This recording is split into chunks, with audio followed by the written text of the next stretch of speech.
Acordar cedo, se arrumar, pegar ônibus cedo, lotado, quente, enfrentar horas e horas de deslocamento, trabalhar, escutar chefe, colegas, clientes, se cobrar muito. Lembrar que se não trabalhar, não tem como pagar as contas em casa. Você sai do trabalho e te perguntam: vai para casa? Não, não.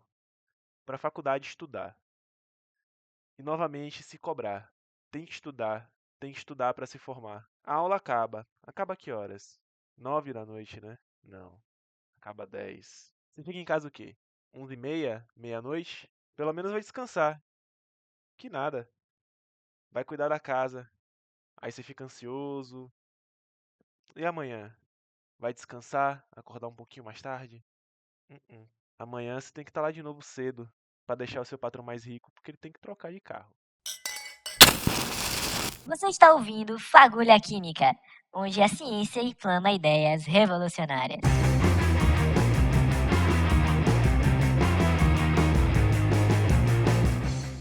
Bom, se você se identificou com essa rotina, você com certeza deve utilizar de algo para suportá-la. Muitos dos brasileiros utilizam o famoso e tradicional cafezinho. Mas você sabe de onde é que surgiu o café? Ou melhor, você sabe de onde que surge também o hábito que nós temos de tomar o café? Ou melhor ainda, você sabe o que o café faz para nos deixar acordado? Não? Vem comigo que eu te explico.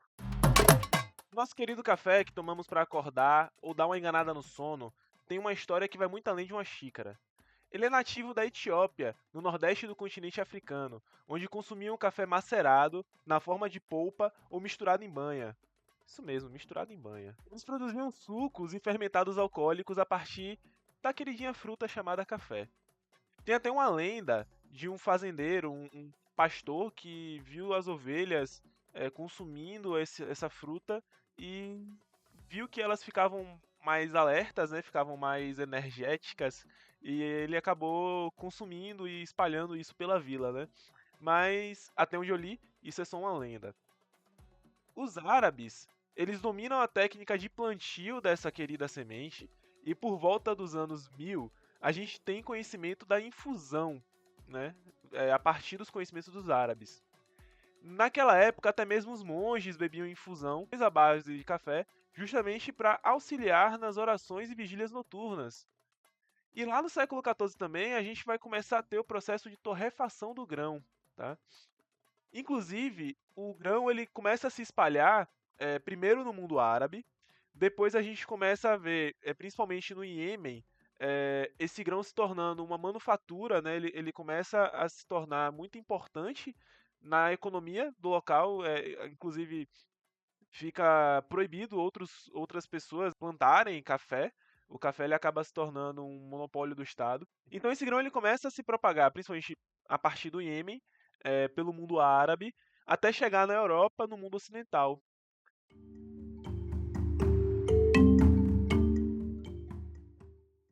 No Brasil, a nossa plantinha ela chega no século XVIII, mas é no século XIX que ela começa a tomar grande importância e grande proporção.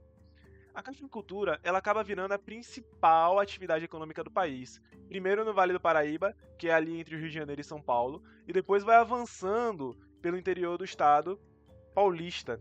Essa expansão se deu de forma tão rápida justamente devido ao uso de trabalho escravo e de trabalho precarizado após a abolição da escravidão.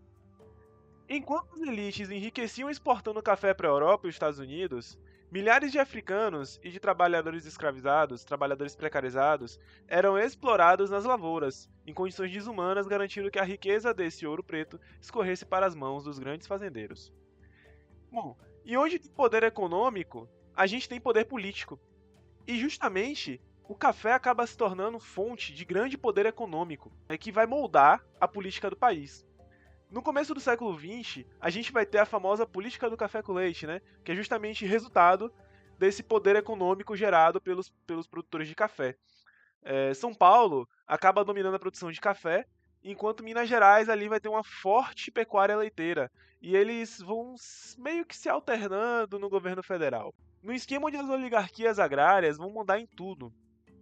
Então, gente, o café não vai ser só uma bebida, mas também vai ser poder, influência e motor da economia de uma república que funcionava como grande extensão das fazendas. Inclusive, a gente vai ter os filhos dos grandes fazendeiros que vão ser os primeiros a frequentarem universidades fora do país, né? E voltar com o ensino superior para justamente comandar o país, né? E ocupar grandes cargos. Bom, então quando você tomar o seu cafezinho para enfrentar o dia, vale lembrar que essa relação do brasileiro com o café tem raízes profundas, não só do, da bebidinha, mas também econômicas, políticas e sociais. Não é só tradição, é uma história de exploração e concentração de riqueza. Mas para além dessa história de poder e exploração, existe algo que nós sentimos sempre que consumimos essa bebida. Esse algo é o efeito da cafeína. Vamos dar uma olhada na forma como essa substância age no nosso corpo.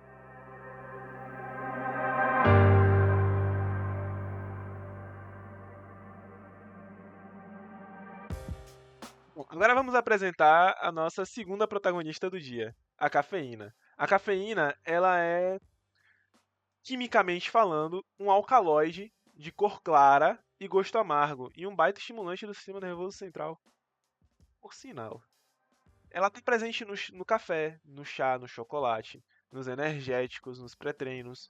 Bom, basicamente em tudo que promete te fazer render mais, te fazer ter um up de energia, né? E o mecanismo dela funciona mais ou menos assim. Ela engana seu cérebro. Bom, ela ocupa o lugar da adenosina. A adenosina, ela é um neurotransmissor que avisa quando estamos cansados. E ela tem receptores no nosso corpo, no nosso cérebro, que quando a adenosina encaixa, né, nesse receptor, a gente recebe esse sinal de cansaço. Pensa como se fosse uma chave e um cadeado. A adenosina é a chave e os receptores são os cadeados. Quando a cafeína entra no nosso organismo, ela age como uma cópia meio vagabunda, que ela encaixa no mesmo receptor, no mesmo cadeado que a adenosina. Porém, a cafeína ela não liga esse alarme do cansaço, que a adenosina ligaria se ela tivesse conectado. E qual é o resultado disso? Você não sente cansaço, você continua ativo, mesmo quando o seu corpo ele precisa parar. Além disso, a cafeína também ela ajuda a liberar ali dopamina, que é o hormônio do prazer e da motivação. Ela facilita a liberação de noradrenalina e glutamato, que vai aumentar a atenção e o estado de alerta do nosso corpo. Entretanto, o consumo excessivo de cafeína pode causar alguns efeitos, como insônia, ansiedade, nervosismo, problemas cardíacos e intestinais. Esses efeitos, eles podem ser mais fortes em crianças e adolescentes. Por isso, devemos apresentar esse tipo de bebida, esse tipo de comida que tem cafeína, com muito cuidado para os jovens, né? Aqui temos que ter bastante cuidado. Não é que eu esteja falando para você parar de consumir cafeína nesse mesmíssimo instante. A questão é o uso exagerado, e não só do menorzinho da manhã ou da tarde. Um exemplo muito claro aqui é a questão do uso dos pré-treinos e dos termogênicos, que em sua grande parte, em sua grande maioria, são à base de cafeína. Se você olhar na internet como um todo, nós vamos ver jovens tomando doses cavalares desses tipos de produtos e falando: eu não estou sentindo efeito. E se espera que o efeito seja uma palpitação, seja uma mãozinha tremendo, seja uma pálpebra tremendo. Gente, esse tipo de sintoma já é um sintoma de uma superdosagem do produto. Tá? A cafeína, ela mata o cansaço, ela não te dá superpoderes, beleza? E isso está sendo super difundido na internet, né? Então esses produtos que são utilizados para dar um gás a mais na hora do treino e reduzir a sensação de cansaço, elas devem fazer isso, reduzir a sensação de cansaço e não aumentar a sua frequência cardíaca de uma forma a te turbinar, beleza?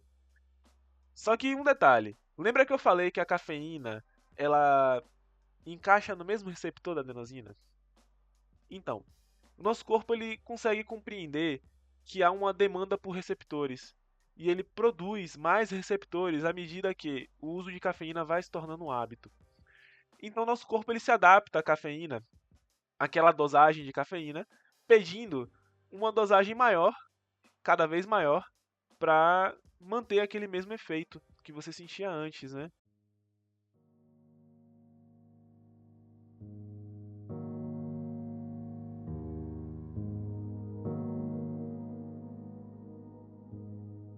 Aqui eu convido vocês a pararem e pensar um pouco.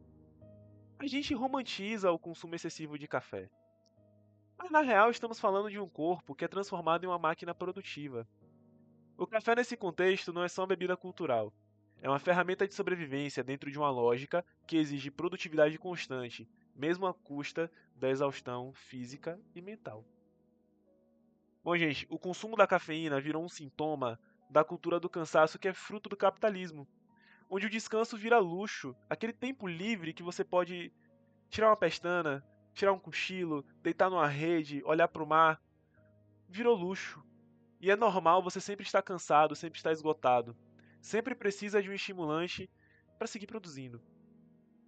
É o velho acorda, trabalha, estuda, volta para casa, toma um café, repete. No fim das contas, o café ele só virou um combustível para manter o trabalhador em funcionamento, quase como antes nas lavouras, mas agora de terno ou de uniforme nas cidades. Por isso, gente, não se trata de demonizar o café, até porque eu também gosto de um cafezinho, mas de entender o que está por trás desse hábito, quando ele vira uma necessidade vital. É sobre parar para pensar, por que precisamos tanto dele? E o que isso diz a nós sobre o nosso ritmo de vida que nos impõe?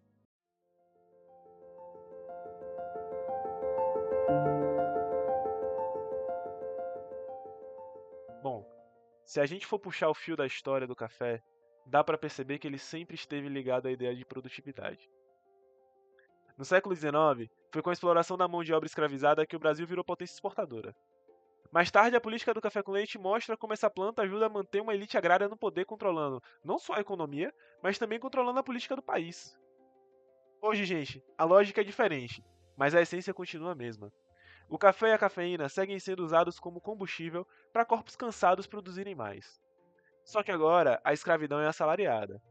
E além do trabalho com jornadas exaustivas, com escalas de 6 dias na semana, o trabalhador ainda estuda à noite e acorda cedo, gerando um cansaço que a gente tenta disfarçar sempre com mais uma xícara. No capitalismo, render virou obrigação, mesmo que seja à base de cafeína e sacrifício pessoal. O café, que poderia ser apenas um prazer, virou necessidade para sobreviver a um modelo de vida que exige produtividade acima do seu bem-estar e acima da sua saúde. Por isso a pergunta que eu faço a vocês não é sobre o café em si, mas sobre o contexto em que a gente se vê obrigado a consumi-lo. Será que o problema é a bebida ou na forma como nos obrigam a viver? Fica o convite à reflexão. A luta, gente, não é para abrir mão do cafezinho, mas para que a vida não dependa dele para ser suportável. Bom, se você gostou e eu espero que você tenha gostado, por favor nos segue, dá um like, compartilha-nos, vai ajudar. Até a próxima, e que o próximo gole seja por prazer, não por obrigação.